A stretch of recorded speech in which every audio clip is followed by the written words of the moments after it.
Welcome back to Parenting Explained. I'm your host, Dr. Hammond. Today we're talking about children and mental health or mental wellness and what that really means for children in today's society. Our expert here, Nathalie Ellis, she is a licensed professional counselor. She is also a nationally certified counselor, and she's a certified professional clinical supervisor with a private practice in Decatur, Georgia. So welcome to the show. Thank you. Nice to be here. Nice to have you here. So really, a lot of times when parents think of, or parents or society, when we think of mental health, we imagine the worst case scenarios, the most extreme cases. But could you define what mental health really is? Yeah, mental health is a simple dysfunction of psychological and emotional well-being. And so it doesn't have to be anything significant, the worst case scenario like schizophrenia, but it could just be a simple distress in how we're handling day-to-day stressors. And a lot of us are struggling with that, and a lot of kids are struggling with that. Right, and I think that's a good point that kids are struggling too, because there's this notion that, well, kids don't have the same responsibilities as adults and they have this easy life, so they don't have mental health issues. Right. But we know that to not be true. So what are some common mental health conditions that you've seen in children? Yeah, with children, the most common one that I've seen is considered, it's called oppositional defiant disorder. So ODD for short, where you have a lot of kids who have a hard time following instructions, following the rules, parents' rules, so they're non-compliant. So that's the number one that I see. And then you have, there's a rise in ADHD, is common, people have heard of that. There's depression, anxiety. Now there's also a lot with autism, which is under the pervasive developmental delayed. So there's lots of different diagnoses out there, but there's so many things before we could come up with that conclusion that this child has some type of diagnosis. So. Right, and I think the first one you had mentioned, ODD or oppositional defiant disorder, maybe some parents are watching saying, well, my kid doesn't listen to me, you know, but what is the difference between a child that is just not wanting to do their chores, not listening at home, versus a child that has oppositional defiant disorder? Right, so with oppositional defiant, with every diagnosis, there's a list of criteria we have to follow, and we have to make sure that they meet these criteria. So with oppositional defiant, it's not just the fact that they're not listening, but they're not listening at home, but they're also not listening at school. They're not following rules. They have temper tantrums, they're talking back, they tend to be argumentative. So there's so many components, and with that, it's causing a disruption in the home, and it's causing a disruption in the parent-child relationship as well. Right, so we're not talking about the child that just here and there is not want to do their homework. Correct. Right. Correct. Yeah. And what are some of the causes for, for some of these disorders, the depression and anxiety or ADHD, but just mental health in general for children? What's causing these things? And we definitely have to look at the genetic components, because again, a mother, when she's carrying, when she's pregnant, a lot of that stuff do impact the womb. So there's a lot of genetic stuff that's going on when a mother's pregnant, but then environmental plays a big part too. And so, you have a lot of parents who are stressed. A lot of parents who doesn't know how to handle their own emotions, who don't know how to cope with loss, and who doesn't know how to deal with conflicts, and kids are looking at that. And many times when I have parents who bring their kids in, the child is the identified problem, but a lot of times the child is a lot like the parent. Yes. They're mirroring a lot of what the parents is mirroring, but again, as parents, I need the child to just do and not follow, do what I say, not as I do. So that's a great point. What you brought up about sometimes thinking, well, the child is a problem, so please fix my child. Yes. But are you saying that sometimes parents need to fix things? Many times, you start off, assessing the child and talking through with what's going on with the child. But many times, as time happens, I would usually bring the parent in and say, you know what? I think there's some things with the parenting that we need to work on, because the parenting strategy is a big part. A lot of times when the child has become the identified problem, then everything the child does is a problem. And so at that point, as the child, there's a feeling of hopelessness. Unintentionally, yeah. Right, there's hopelessness, and then the behavior, the negative patterns and negative behaviors just tends to be repeated because, well, that's the only way they get attention as well. Right. So there's not so many components to that. Yeah, that's a really tough situation to be in. I mean, for parents, again, unintentionally, making the child feel hopeless. Right. It's a hard. And with parents, a lot of things that I talk to them about is helping them recognize strengths in their child. Okay, many times when they come in sessions, the child is already hearing all the complaints that's going on. So sometimes I have to, stop that. But helping the parents say, okay, you've told me a lot of the negatives, but tell me something positive that you did see as well. And I like that you do that a lot, because it is important to focus on strengths. And many times as parents, I think we just think we have to discipline our children, which we do. But to say you're doing this wrong, you're doing that wrong, you haven't done your homework, you haven't done the chores, and focusing so much on what our children are not doing instead of their strengths and who they are. Definitely. Is huge. And how can parents do that? What are some concrete ways they can focus on their child's strengths? One of my supervisors years ago used to say, catch them being good. So once we identify the things that we want the child to do, no matter how simple, we want to praise them for that, or acknowledge it. Acknowledge them doing those things and praise them for it as well. Not necessarily with rewards, but being able to say, hey, I noticed you did that.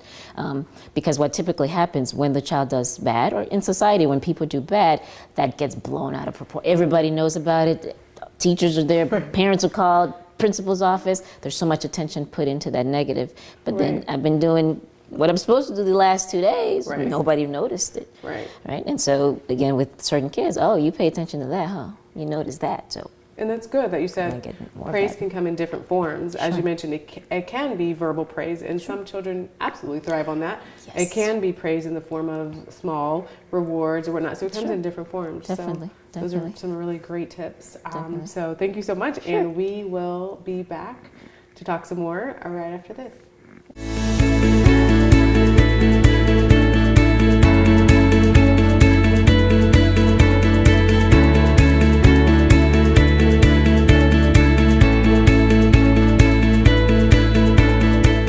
Dr. Hammond with 5 great tips to help your child during the school year. Number 1, have a plan at the beginning of the school year. Maybe you're watching this and it's not the beginning of the school year, and that's okay, but try to have a plan at the beginning of every school year when it comes to homework, when it comes to consequences for school, when it comes to your reinforcements and how you're going to praise academic achievements. Number 2, make sure that you know who the key contacts in your school district, who those people are, because it's so important to make sure that you know who to go to if your child has a problem. Many children are affected by bullying, for example. You might have a problem with your child academically, or there may be another issue that you need to resolve. So know who the key contacts are in your school district. Number 3, make sure to familiarize yourself with the rules at your school. There are many rules in many districts that have specific rules when it comes to bullying, when it comes to special education, and all the other needs of students. So make sure that you know what those rules are. Number 4, make sure to be organized and keep a copy, a physical copy or a digital copy of all of the important school documents, so you know where they are and they're readily available when you may need them in future visits to physicians or other mental health professionals. And number 5, make sure that you have a team of support and you use it, whether it be your family, your friends, the school system, or whomever else. Make sure that you utilize those individuals. Thanks.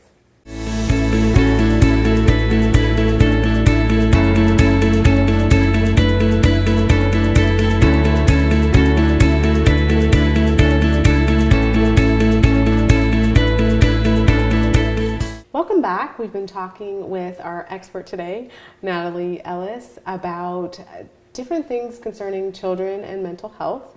And there's a lot that parents can actually do at home as well. So maybe it's not to the level where they need a mental health professional, but there's some things they can do at home first. Sure.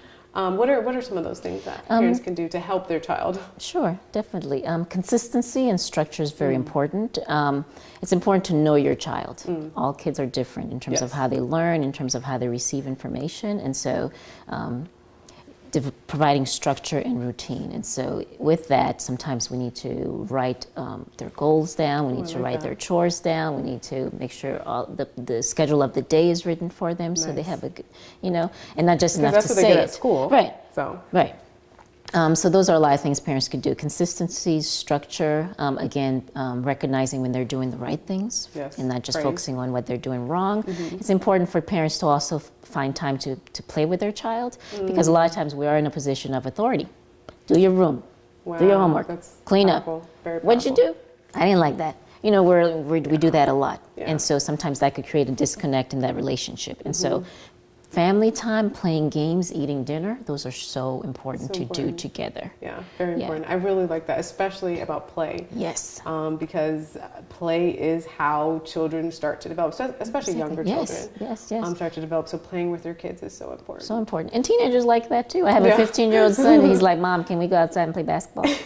So they still like that, you know. That's a way of connecting, a way of connecting where they feel they're on, to some extent, the same level as us. Right. You know, you're not the parent in that moment. And that's powerful. I mean, when you talk about connections and how beneficial connections can be, because there's a lot of research that shows that connections, that social support is so healthy for a child. Yes. But, you know, maybe some parents are just struggling in parenthood with, there's so many things that they may be blaming themselves and saying, this is my fault. Maybe the child is acting out in school. Maybe they're not listening at home. Sure. But what can parents do to sort of manage that guilt that they have inside about being a bad parent or things are their fault? Definitely getting some parenting support. Many times, again, when I work with the child, sometimes I need to get the history on the parent, just their own parenting, their own experience with parenting, because a lot of times we parent the way we've been parented. Interesting, yes. Good or bad, Which could be good or bad. whatever that lies. And so helping parents understand that, again, depending on our own experiences, we parent from that experience. And so, for example, I had a parent who, her mother wasn't around, so her mission is to be the best mom possible at all costs. At all costs. So she ignores a lot of things because she's trying to be the best mom, and so part of that she overcompensates with her kids. You know, so again, when the clinician's speaking with the parent, you're trying to figure out a lot of those things, so we could see how is that hindering the relationship, or how is that hindering the parenting. Because again, kids need structure, consistency, consequences. You know, that's important. But really, that's really a great point about maybe examining your own way that you were parented. And like you mentioned, sometimes it's good to do what your parents did when you were growing up, and sometimes it's not. That's okay. And sometimes it's not healthy. And sometimes, though, I wonder, is it hard for parents to understand, have you found in your experience, to understand when it may not have been healthy, the way they grew up? Like, this is the way I was raised, so I'm going to do this too, but it's not healthy. Right. Is that sometimes it's hard, because in their mind, if they did it to me and I'm okay, right? Yeah. and then helping them see not everybody's the same. Right. And so I have a particular grandmother who parents her grandchild, and her grandchild, you know, tests the limits. But at the same time, a lot of people are also pleasers. Grandmother was a pleaser, so as a child she was a pleaser. Her granddaughter is not a pleaser. She's not trying to please you. She'll test the limit. So it's about just give her the consequence. But a lot of parents do the power struggle. I just want her to listen because I just said so. Not every child will just do it just because you said so. Right, and I love that. I love that because it's so true that you cannot parent every child the same. Especially maybe you have 2 or 3 children at home. It just, like you said, every child is different. So and not the way that you were parented, because you're different than them. Exactly. So you have a lot of parents who also, I want the child to be the way that I was. Right. They have a completely different personality. You got a whole different child. Yeah, so that's going to be a lot more difficult. But what about if the struggle is just too difficult at home, and you do need to seek professional services? So sometimes there are things you can do at home, but sometimes it's just too much, and you do need to seek help of a professional. What are some recommendations you have for parents? Definitely seek a professional counselor, you know, mental health or services out there, so that's definitely important. The school system has a lot of support. You know, one thing I tell parents, you have to know your child in every level, because they spend a lot of times at school. A lot of time at school. And so again, when you're your child advocate. And so when you don't know how your child is, it's hard for you to advocate for that child as well at school. And so you got to know that, because the school offers a lot of support. And then there's support teams and parent support agencies out there too that could help the parent. And parent groups, parenting skills groups out there. So parenting groups, parenting support, check your school system, be involved. Definitely be involved. With your child's school, know what's going on. Yes. These are really some great places Definitely. to start. And one thing, not being afraid to ask for help. It's okay to ask for help. I think a lot of people shame, embarrassment, but it's okay to ask for help. I like that too. Yeah. So it is okay. Please get help if you need to take that step. Definitely. Great tips, and we will be back right after this.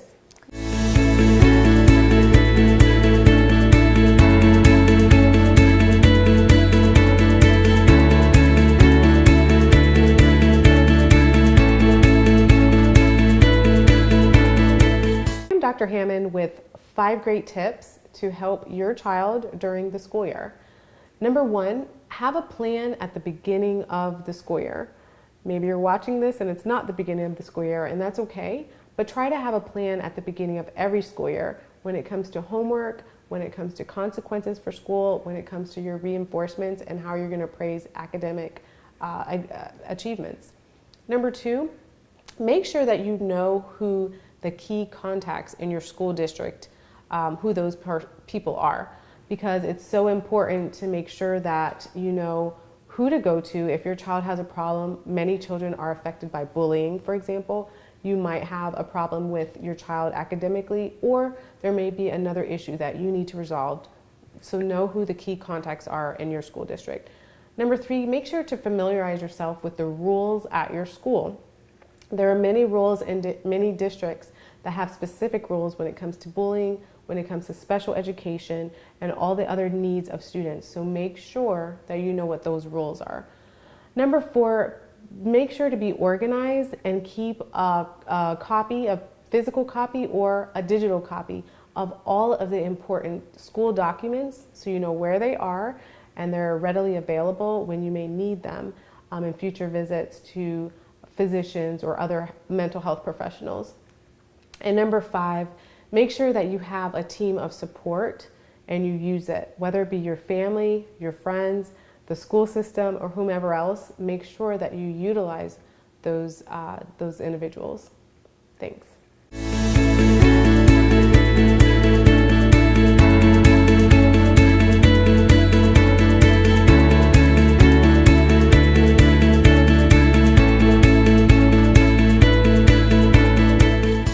Welcome back. We've been talking today about the emotional health of your child, socially, emotionally. How are they doing? What to do, what steps to take. I want to talk a little bit now about this idea of trauma, because a lot of times when people hear the word trauma, they think of the worst case possibility, but really there's a lot of other things that can be traumatic to children. Definitely. So what are some of those things that you found? Yeah, some of the simple things. Divorce, which could be a big deal, definitely. Separation from home in terms of after the divorce, having to leave the home, siblings being separated. Favoritism in families plays a big part. Wow. Yes, so that's a big thing. Favoritism in families. New child being born. So if you're used to being the only child for a long time, when there's a new child born, sometimes that could create some distress in the home. When parents are getting married, in terms of step parenting. Oh, okay. So different things like that, the change in that. The transitions. And the dynamics of the home, when you have a child who's used to just me and mom, it's just been me and mom for so long. And now So there's it could another. be, right, adding in and a adding into parent, that home. And or adding a taking out parent, Right, either way. So either way, it's a can be change stressful. and could be stressful. And these are really some great examples, because a lot of times I don't think when we think of trauma, again, we think of a hurricane or extreme abuse or something like that, but these things are traumatic for children too. Definitely. So how can parents work to address these traumas and talk to children about it before they really become traumatized? Yeah, I think it's important for parents to talk to kids. So one thing I do hear a lot is parents have a difficult time talking to their kids about things, thinking this is adult conversation.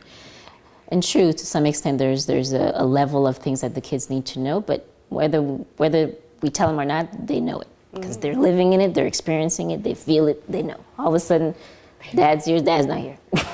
They know, yes. And so when we're saying, oh, well, we're going to just wait to tell him, he's still not here in the meantime. Yeah. And so when that happens is the kid creates their own narrative as to what happened, and kids tend to blame themselves for it. And so one of the things I tell parents, yes, it's important to, at their level, but it's important to communicate, because when you're not communicating with them, they're communicating in their head. They're figuring things out. That.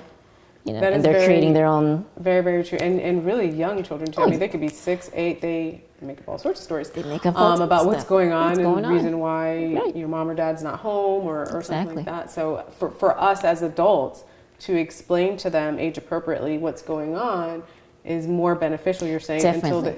instead of letting them figure it out. Yes, or coming, figuring out much later. So, for example, I had a scenario where the father was incarcerated. So the father didn't live in the home, but the kids went to see father every weekend. The father was incarcerated. And so once he got incarcerated, they weren't able to see him for those weekends. And the girls and everybody around them said, well, Dad's working. Dad's working. And so the girls started saying, well, Dad doesn't need to work that hard. We don't need anything from Dad. We just want to be with Dad. So that's what they start saying. They start blaming themselves for Dad working so hard because they figure that he's working hard to get them things. Yeah. And so when she said that, the mom was like, I guess I need to say something. Yeah, because they'll make up stuff. Yeah. They'll figure it out because it doesn't make sense. Right. Because we want things to be in some type of order. As humans, that's how we are. And so we'll rationalize the situation to make it make sense. And it's important for as much of the truth as it could be. Right. That's important. Right. I totally agree. I think that's really important, vital. Like you said, children are so smart. Yeah. They're smarter than we give them credit for. Sometimes they tend to eavesdrop. They tend to get into emails and all sorts of other things that they shouldn't be. Sometimes, but they're curious too. Curious, Kids right. are curious, and they will find out things that maybe you don't want them to necessarily. Yes. So again, like you said, talking to them and processing is so It's important. It is. Are there other tips that you have for parents just going through the process of figuring out what do I do with my child, maybe with a behavioral issue after divorce, let's say? What are some tips that you have for parents to help their child to sort of get back on track? Sure. Let's take a situation of divorce. So it's important, again, for the parents to still, as much as possible, be amicable because you are now co-parenting. And so that's a lot of things that I talk with parents about too, making sure you guys are on the same page. Because if you're okay to some extent, then that could help the child be okay. Definitely. And definitely the communication, if they need to seek professional help, if they want to make sure things are okay at school, because again, there could be stressors at school that's going on. Having conversations with your child is so important. The eating dinners together is important. Playing the games. During those times are times we could have those conversations, because I'm not telling you, clean your room. Right. We're not creating a boundary at this moment or a disconnection. We're creating harmony, So playtime is a great time. I play this game, a simple game, Candyland, with little kids where we, with each time they go into these colors, you talk about feelings, and that could be an opportunity. Tell me how you feel about this or how you feel about that. And I like that because playtime, like you said, is not as, sit down, we need to have the talk about something. Sure. You find the playtime or maybe driving in the car to practice or something like that to have those conversations. Definitely. I like that. Definitely. I like that so much. So tell us a little bit about if someone wants to learn more about what you do, your website, and a little bit more about your practice. Yes. So my practice is in Decatur. It's Esteem Counseling and Consulting Services, and Esteem stands for Empower Self Through Enrichment, Education, and Motivation. Again, the goal is to uplift my clients and to help them be empowered and to raise their self-esteem. And so I have a website. It's esteemcounselingservices.com, and I could be reached at 678-732-7269 if anybody's interested. Awesome. Sounds great. Thank you. All right. Thank you so much. And thanks for being Thank a you. wonderful guest and providing all those great tips. Wonderful. Thank you. Thank you so much.